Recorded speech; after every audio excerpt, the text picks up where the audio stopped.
नमस्कार, आप देख रहे हैं न्यूज 18। आपके साथ मैं हूं कंचन डोगरानी। तो मैनपुरी उपचुनाव समाजवादी पार्टी के लिए नाक का सवाल बन चुकी है। समाजवादी पार्टी के संस्थापक मुलायम सिंह यादव के निधन से खाली हुई मैनपुरी संसदीय सीट पर 5 दिसंबर को उपचुनाव होना है। पिछले 33 साल में पहला मौका है जब इस सीट पर समाजवादी पार्टी को चुनौती मिलने की संभावना जताई जा रही है। बीजेपी हर हाल में इस सीट पर जीत का दावा कर रही है। आजमगढ़ और रामपुर संसदीय सीट पर भी पिछले उपचुनाव में जीत से उनके हौसले बुलंद हैं। लिहाजा समाजवादी पार्टी भी इस किले पर कब्जा कायम रखने के लिए कोई कसर नहीं छोड़ना चाहती है। डिंपल यादव को मैदान में उतारा गया है मैनपुरी से। कल डिंपल यादव अपना पर्चा भी भरेंगी। उधर अखिलेश यादव ने सैफई में पार्टी के स्थानीय नेताओं और जनप्रतिनिधियों के साथ मंथन किया है, जिसमें मैनपुरी फतेह के प्लान को अंतिम रूप दिया गया है। अखिलेश यादव की बैठक में शामिल कुछ पार्टी नेताओं से सैफई में मौजूद न्यूज 18 की टीम ने चौपाल कर सियासी सरगर्मी को जानने की कोशिश की है। देखिए।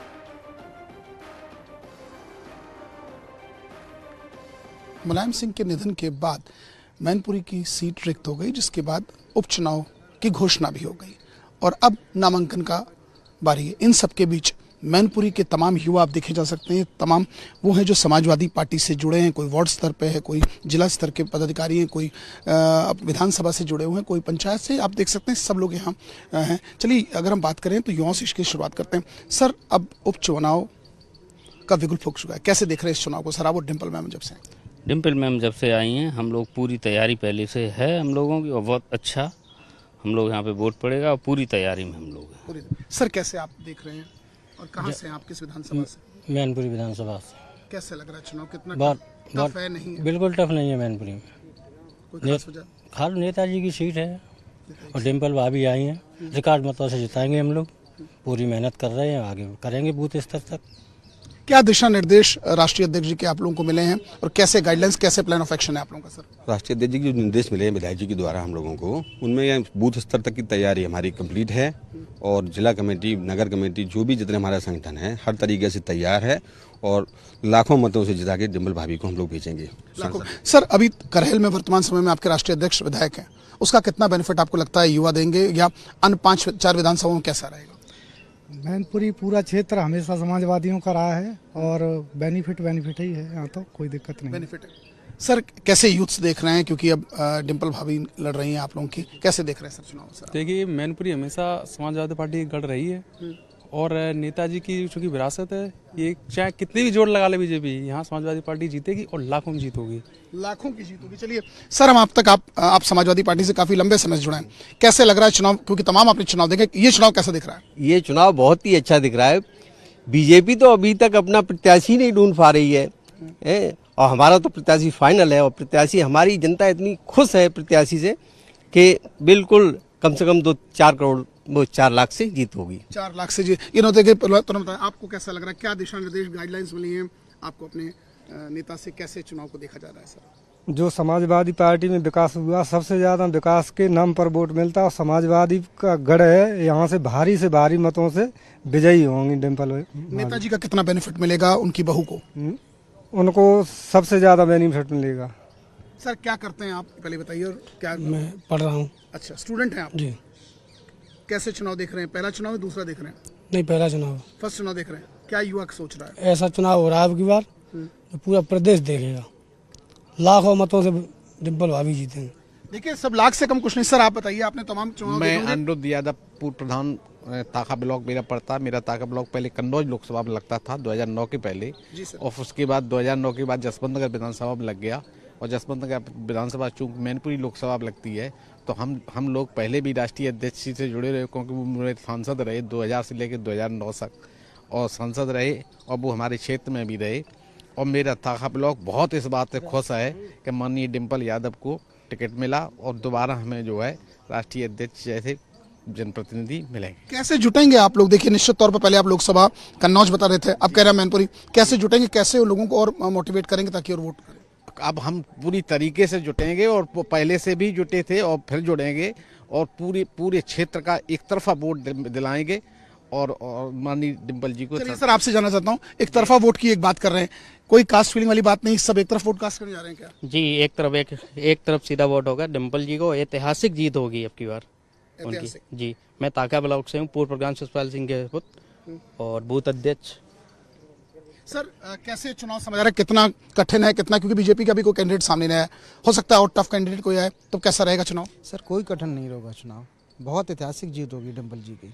और ताका से तो सर एक तरफा वोट पड़ेगा, क्योंकि भैया पहले भी जुड़े हुए थे। चलिए भैया, हम सर आप तक आना चाहते हैं। निश्चित तौर पर युवाओं की हमेशा बात की जाती है, आप इस तरह थोड़ा सामने आइए। सर आपके चेहरे खुशी कह रही है, बताइए क्या कहना चाहते हैं? खुशी ये है कि ये गढ़ नेताजी का है आज के दौर में, और जब से बीजेपी पार्टी का गठन हुआ, जब से मैनपुरी जनपद बना, आज तक बीजेपी नहीं जीती है, ये रिकॉर्ड है। और न बीजेपी कभी जीती न जीतेगी।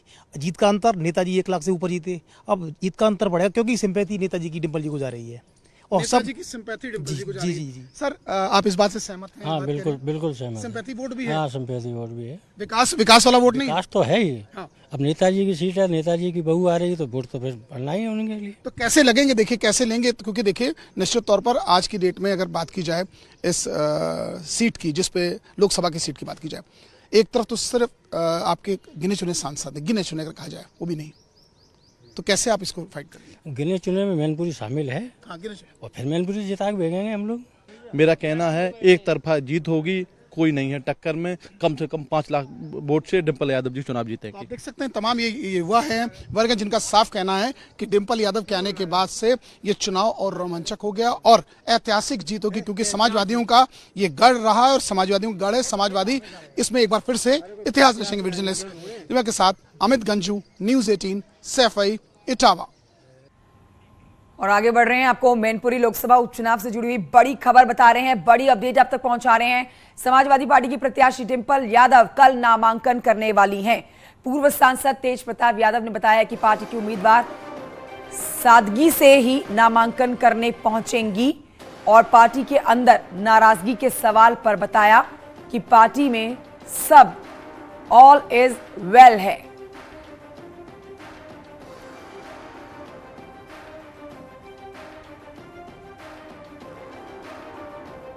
चुनावों को लेकर समाजवादी पार्टी ने अपनी कमर कस ली है, क्या रणनीति है, कैसे इसको देखने के लिए पूर्व सांसद और समाजवादी पार्टी के वरिष्ठ नेता तेज प्रताप सिंह जी हमारे साथ हैं, इनसे बातें। सर इलेक्शंस की डेट भी डिक्लेयर हो गई, कैसे देख रहे हैं आप चुनाव? एक बड़े कठिन समय में मैं समझता हूँ हम लोगों को चुनाव में जाना पड़ा। अभी 1 महीना भी नहीं हुआ था आदरणीय नेताजी के जाने का और बहुत जल्दी इलेक्शन अनाउंस हुआ, लेकिन हम लोग पूरी तरीके से तैयार हैं और मैनपुरी की जो जनता है वो हमेशा समाजवादी विचारों को, समाजवादी पार्टी को, आदरणीय नेताजी के लिए हमेशा समर्पित रही और हमें उम्मीद है कि इस चुनाव में भी बड़े अंतर से हम लोग चुनाव जीत के आएंगे। सर कल नामांकन को लेकर क्या कुछ खास रहने वाला है? बिल्कुल सादगी से नामांकन प्रक्रिया होगी जिस तरह होती है और सभी लोगों से मिलना जुलना भी वहाँ कार्यालय पर और मैनपुरी में रहेगा। सारे पुराने नेताजी के साथी, सभी पुराने लोग, वो सब लोग मौजूद रहेंगे नामांकन के समय और बहुत सादगी से कार्यक्रम किया, कोई इसमें शोर शराबा या किसी इस तरह का कोई इंतज़ाम नहीं है। सर 5 विधानसभाएं हैं, उस पे 3 पे आप लोगों का कब्जा है, क्या लगता है उन बाकी वोटर्स को कैसे आप मोटिवेट करेंगे? देखिए अगर फिगर्स की हम लोग बात करें तो ये बात सही है कि 5 में से 3 विधानसभा हम लोग जीते हैं, लेकिन जो 2 विधानसभा हारे उनमें मार्जिन एक विधानसभा में 3600 वोट का और एक विधानसभा 5000 वोट का था। और जो पूरा समीकरण जो है लोकसभा का, आज भी अगर आप सारे वोट्स को एड ऑन करेंगे तो एक बड़ी मजबूत स्थिति में समाजवादी पार्टी है। और 89 से लेकर लगातार तमाम चुनाव मैनपुरी में मैं समझता हूँ 11-12 चुनाव तब से हुए लोकसभा के और कठिन परिस्थितियों में चुनाव हुए। वो दौर भी देखा मैनपुरी जब कांग्रेस की लहर हुआ करती थी, बीजेपी की लहर को लगातार पार्टी ने झेला मैनपुरी में। उसके बाद भी कभी समाजवादी पार्टी का जो गढ़ है, जो किला है, उसको कोई हिला नहीं पाया। और इस बार जहां लोगों में सहानुभूति है, लोगों में उदासी इस बात को लेकर है, नेताजी हमारे बीच में नहीं रहे। और यहाँ तक कि जो दूसरी पार्टी का वोटर है, जो समाजवादी पार्टी को वोट नहीं करता था, उसके मन में भी इस बात को लेकर दुख है कि उसकी पहचान जो थी वो आदरणीय नेताजी से थी। तो इस चुनाव में श्रद्धांजलि के रूप में मैं समझता हूँ हर वर्ग और बिरादरी का व्यक्ति और जो समाजवादी नहीं था पहले, वो भी इस बार नेताजी के नाम पर समाजवादी पार्टी को वोट देना चाहता है। सर एक आखिरी सवाल, रूठों को कैसे मनाएंगे आप? कि यहाँ कोई रूठा हुआ नहीं है। मैनपुरी एक ऐसा लोकसभा, एक ऐसा जिला है, आप गांव में अगर जाएंगे तो हर गांव में कई सारे लोग आपको ऐसे मिलेंगे जिनका व्यक्तिगत लगाव नेताजी से या हम लोगों से है, जिनके यहाँ रिश्तेदारियाँ हैं, लोगों के यहाँ आना जाना लगातार कई सालों का रिश्ता है, और केवल राजनीतिक नहीं बल्कि भावनात्मक और व्यक्तिगत रिश्ता नेताजी ने लोगों से बनाया था। और जब चुनाव आता है तो चुनाव के समय सभी लोग पुरानी बातों को भूलकर समाजवादी पार्टी को देखते हैं और समाजवादी पार्टी को जिताने का काम करते हैं। सर आपकी एक ऐतिहासिक जीत हुई थी, क्या वो वोटर और वो वोट कन्वर्ट होगा डिम्पल मैम में? बिल्कुल कन्वर्ट होगा, और मुझे लगता है उससे भी ज़्यादा वोट इस बार समाजवादी पार्टी को मिलेगा। और तमाम जो पार्टियां बीजेपी की मदद करने के लिए कैंडिडेट भी उतार रही हैं, वो भी जनता उस बात से भी परिचित है, और ऐसे लोगों को भी जवाब मिलेगा जो वोट काटने की भूमिका निभाते हैं और बीजेपी को फायदा पहुंचाने का प्रयास करते हैं। तो आपने देखा हमारे साथ पूर्व सांसद और वरिष्ठ नेता सपा तेज प्रताप जी, उनका साफ कहना और मानना है कि ये चुनाव में जो लोग वोट देंगे वो नेताजी को श्रद्धांजलि समझ के देंगे, क्योंकि ये समाजवादियों को गढ़ रहा है और वो डिम्पल यादव की जीत के प्रति आश्वस्त दिख रहे हैं। जर्नलिस्ट चंदन के साथ अमित गंजू, न्यूज़ 18, सैफई, इटावा। तो वहीं आपको बताएंगे बसपा के सेंट्रल कोऑर्डिनेटर अशोक सिद्धार्थ का बयान भी सामने आ चुका है। उन्होंने बताया कि पार्टी उपचुनाव नहीं लड़ेगी, मगर दिल्ली और यूपी नगर निकाय का चुनाव मजबूती से लड़ा जाएगा। उन्होंने बताया कि यूपी नगर निकाय चुनाव के लिए प्रत्याशियों की लिस्ट जल्द जारी की जाएगी। हमारे साथ हैं बसपा के सेंट्रल कोऑर्डिनेटर अशोक सिद्धार्थ जी। आइए हम उनसे बात करते हैं। अशोक सिद्धार्थ जी, दिल्ली में नगर निकाय चुनाव की पहली लिस्ट आप जारी कर चुके हैं, प्रत्याशियों की क्या उम्मीद है? यहाँ पे बसपा किस स्तर से चुनाव लड़ने वाली है? बहुजन समाज पार्टी की राष्ट्रीय अध्यक्ष और इस देश के सबसे बड़े सूबे उत्तर प्रदेश की 4 बार लोकप्रिय न्यायप्रिय मुख्यमंत्री रही। परम आदरणीय बहन जी के दिशा निर्देशों में के आदेशानुसार हम लोग दिल्ली के एमसीडी के चुनाव पूरी ताकत के साथ लड़ रहे हैं। हम पहली लिस्ट जारी कर दी, फाइनल लिस्ट आज हम लोग श्री सीपी सिंह जी और प्रदेश अध्यक्ष लक्ष्मण सिंह जी और हमारे स्टेट के कोऑर्डिनेटर यहाँ पर मौजूद हैं सतीश चौधरी जी, सब लोगों के देख रेख में आज शाम तक जारी हो जाएगी। और बीएसपी इस बार बीजेपी, कांग्रेस और आम आदमी पार्टी के साथ साथ बहुजन समाज पार्टी एक बड़े अच्छे रिजल्ट के साथ बैलेंस ऑफ पावर के रूप में उभर कर आएगी। यूपी में उपचुनाव होने वाले हैं, मैनपुरी सीट है, रामपुर सीट है, खतौली सीट है, बसपा क्या करेगी इस चुनाव में? देखिए, ये राष्ट्रीय स्तर का मामला है और जैसा कि आप जानते हैं बहुजन समाज पार्टी की राष्ट्रीय अध्यक्ष आदरणीय बहन जी ने उत्तर प्रदेश के उपचुनाव को लेकर के स्पष्ट निर्देश जारी कर दिए हैं कि बहुजन समाज पार्टी इस बार के उपचुनाव नहीं लड़ेगी और आने वाले 2024 के लोकसभा के चुनाव पूरी दमदारी के साथ लड़के उत्तर प्रदेश में सबसे बड़ी पार्टी बनकर के उभरेगी। यूपी में नगर निकाय चुनाव भी आ रहे हैं, उसमें क्या लग रहा है, बसपा फाइट लेगी? बहुजन समाज पार्टी ने पिछली बार के नगर निकाय चुनाव में भी आप लोगों ने देखा कि हमारा अलीगढ़ से मेयर बना था और तमाम नगर पालिका के चेयरमैन और नगर पंचायत के चेयरमैन हमारे बने थे। और बहुजन समाज पार्टी इस बार के भी नगर निकाय के चुनाव उत्तर प्रदेश में पूरी ताकत के साथ लड़ रही। हमारा एक एक बूथ का कैडर कार्यकर्ता पूरी मुस्तैदी के साथ लगा। हमारे जो क्षेत्रीय जो जोन के इंचार्ज वगैरह हैं वो लोग पूरी ताकत के साथ लगे हुए हैं। ये थे हमारे साथ अशोक सिद्धार्थ, जिन्होंने बताया कि पूरी ताकत से बसपा नगर निकाय चुनाव भी लड़ेगी और यूपी के 2024 लोकसभा चुनाव को लेकर भी तैयारियां शुरू हो गई। कैमरामैन मनमोहन के साथ संदीप पांडे, न्यूज़ 18 दिल्ली। ब्रेक के बाद स्वागत है आपका। बड़ी खबर आपको बता रहे हैं, बागपत से इस समय बड़ी खबर भीषण हादसे से जुड़ी हुई है। 112 वाहन ने बच्चों को कुचला है, दोनों बच्चों की हालत गंभीर बनी हुई है। कोतवाली इलाके में ये बड़ा हादसा हुआ है, तस्वीरें आपको दिखा रहे हैं। 112 ये वाहन जिसने 2 बच्चों को कुचल दिया है, दोनों बच्चों की हालत गंभीर बनी हुई है, अस्पताल में भर्ती कराए गए हैं। हम आपको पास में लगे हुए सीसीटीवी कैमरे की फुटेज भी दिखा रहे हैं। डायल 112 की ये गाड़ी जिससे 2 बच्चे गंभीर रूप से घायल हो गए हैं। ये देखिए, डायल 112 की गाड़ी अचानक से बच्चों के ऊपर चढ़ जाती है और मौके पे मौजूद लोग तत्परता दिखाते हुए तुरंत इन बच्चों को अस्पताल में भर्ती कराते हैं।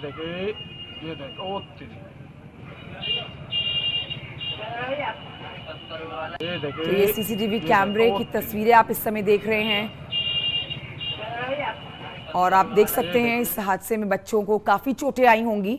डायल 112 की ये गाड़ी जिसने 2 बच्चों के ऊपर ये गाड़ी चलाई है, फिलहाल इन बच्चों का इलाज चल रहा है, अस्पताल में भर्ती कराए गए हैं। और जैसे ही आसपास के लोगों ने देखा, भागते हुए इन दोनों बच्चों को गाड़ी के नीचे से निकाला है। बेहद एक्सक्लूसिव तस्वीरें आपको दिखा रहे हैं। बागपत में ये सड़क हादसा हुआ है, कोतवाली इलाके की एक घटना है। पास में लगे हुए सीसीटीवी कैमरे की तस्वीरें हम आप तक पहुंचा रहे हैं। शहजाद मेरे सहयोगी और जानकारी देंगे इस खबर पर। शहजाद, सीसीटीवी कैमरे की जो फुटेज है उसमें साफ तौर पर देखा जा सकता है 2 मासूम बच्चे जिनके ऊपर डायल 112 की गाड़ी चढ़ गई। इस समय बच्चों की हालत कैसी है? देखिए, फिलहाल जो है, जो बच्चे हैं दोनों, उनकी हालत स्टेब्लिश है। गंभीर चोटें उन्हें आई थी, लेकिन उन्हें जो है डिस्चार्ज कर दिया गया है। उनको जो है आंतरिक चोट आई है। और घटना के बाद एसपी बागपत नीरज कुमार भी मौके पर पहुंचे हैं और जो पीड़ित परिजन है उनको सांत्वना दी है। ये जो पूरी घटना है ये शहर कोतवाली क्षेत्र के बाजार की है, जहां डायल 112 को सूचना मिली थी कि कोई घटना बाजार में हो गई है। उसी को लेकर पुलिस की जो डायल 112 बोलेरो कार थी, ये तेजी से बाजार से जा रही थी। जैसे ही यह बाजार में पहुंचे तो जो दोनों बच्चे हैं अपने घर से निकलकर आए थे, दुकान पर जा रहे थे, अचानक से कार के सामने आ गए। जब तक ड्राइवर ने जो है, कार का जो ड्राइवर था उसने ब्रेक मारे, दोनों बच्चे जो है कार की टक्कर से, कार की चपेट में आ गई, कार की टक्कर लगी। जिसके बाद जो परिजन थे और पुलिस थी, उन्होंने जो दोनों बच्चों जो है अस्पताल में भर्ती कराया था, लेकिन गंभीर चोट न होने के कारण दोनों बच्चों जो है डिस्चार्ज कर दिया। अब घटना के बाद जो है एसपी बागपत नीरज कुमार जादौन सीओ और भारी पुलिस बल के साथ मौके पर पहुंचे हैं और बच्चों के हालचाल के बारे में जानकारी दी है। फिलहाल जो डायल 112 कर्मी थे उनके खिलाफ पुलिस ने जांच बैठा दी है, जिसके बाद हो सकता है जो लापरवाह पुलिसकर्मी है इनके खिलाफ कार्रवाई भी हो। जी ठीक है शहजाद, और ये बच्चे जो हैं इनके परिजनों का इसके ऊपर क्या कुछ कहना है? मेरे सहयोगी शहजाद राव इस पर जानकारी दे रहे थे कि देखिए दोनों बच्चों को तुरंत अस्पताल में भर्ती कराया गया है, जहां पर हालत दोनों की अब खतरे से बाहर है और समय रहते दोनों को इलाज दे दिया गया।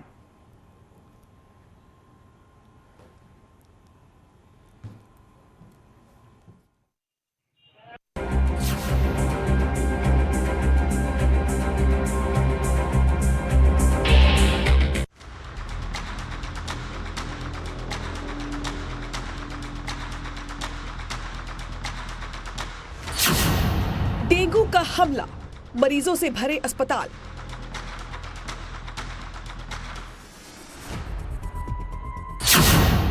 डेंगू की रफ्तार, एक्शन में सरकार।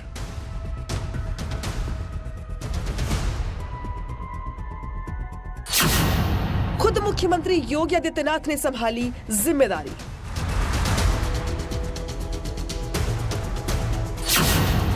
हर जिले में बनेंगे डेडिकेटेड डेंगू अस्पताल।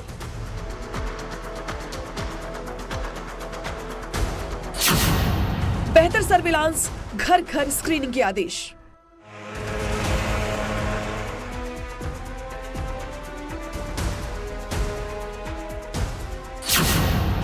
घर घर होगी डेंगू मरीजों की पहचान।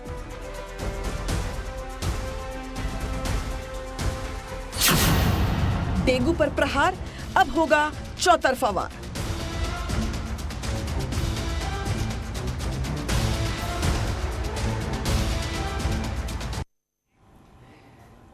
तो डेंगू का प्रकोप इस वक्त लगभग पूरे उत्तर प्रदेश में है। पूरब से लेकर पश्चिम तक डेंगू का डंक लोगों को परेशान कर रहा है। मरीजों से अस्पताल भरे हुए हैं। हालात तो इस वक्त गंभीर हैं, लेकिन सीएम योगी के फॉर्मूले से उम्मीद है कि जल्द ही अस्पतालों की जो तस्वीरें सामने आ रही हैं अब वो देखी जाएगी, जिसमें जल्द से जल्द लोगों को इलाज मिलेगा और डेंगू के मरीज ठीक होकर अपने घर पहुंचेंगे। देखिए रिपोर्ट।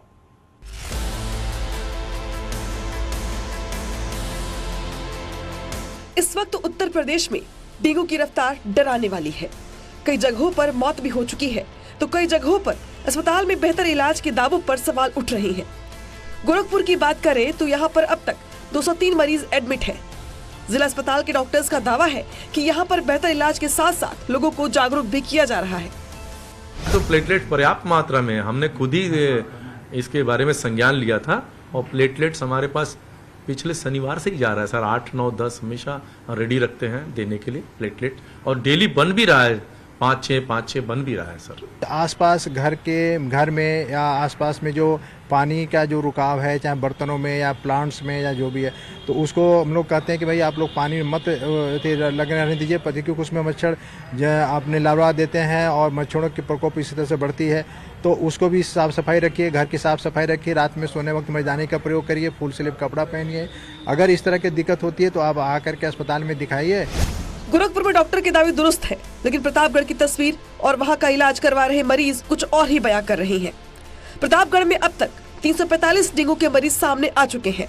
तक प्रतापगढ़ में 345 डेंगू के मामले सामने आ चुके हैं। हम इस समय मौजूद हैं डेंगू वार्ड में, आपको हम तस्वीरें दिखाना चाहेंगे।